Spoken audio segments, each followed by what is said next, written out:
হে everyone, আমি Pihu. Welcome back to my channel. কাল বৃষ্টি হওয়ার পর আজ সকালে খুব সুন্দর একটা রোদ উঠেছিল।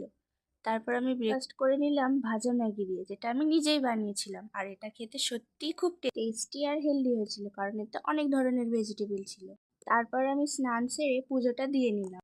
পুজো করতে আমার সত্যিই খুব ভালো লাগে, তাই রোজ পুজোটা আমিই করি। আর এখানে মা নানা ধরনের জবা ফুল তুলেছিল, সেগুলো দিয়ে সুন্দর করে পুজোটা করে নিলাম। আর এই হচ্ছে আমার গোপুসোনা। কেমন লাগছে কমেন্ট করে অবশ্যই জানিও। তারপর বিকেলে আমার টেস্ট ছিল, সেই কারণে আমি কোয়েশ্চেনগুলো খুব ভালো করে দেখে নিচ্ছিলাম। তারপর মা আমাকে খেতে ডাকলো এবং আজকের মেনু ছিল চিংড়ি দিয়ে কচুর তরকারি।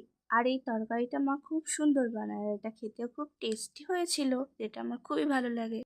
তারপর আমি একটু ঘুমিয়ে পড়েছিলাম এবং উঠে দেখি বিকেলের ওয়েদারটা খুব সুন্দর হচ্ছিল, বৃষ্টি নামবে, কিন্তু পরে বৃষ্টিটা হয়নি। তারপর আমি নিজের জন্য একটু চা বানিয়ে নিলাম। বিকেলের দিকে একটু চা না খেলে আমার হয় না। বিস্কিট দিয়ে চাটা আমি খেয়ে নিলাম। তারপর মা আমাকে এই প্রসাদটা দিল। পূর্ণিমা ছিল বলে একজনদের বাড়িতে পূর্ণিমার পুজো হয়েছিল, এটা সেটারই প্রসাদ। আর এই প্রসাদের মধ্যেই সিন্নিটা আমার দারুণ লাগে। সেটা খেয়ে আমি পড়তে চলে যাই এবং যাওয়ার পথে কোনো ক্লিপস আর নিতে আমি ভুলে যাই। আর আজকের ভিডিওটা ছিল এই পর্যন্তই। ভালো লাগলে ভিডিওটা অবশ্যই লাইক করে চ্যানেলটা সাবস্ক্রাইব করে দিও। বাই।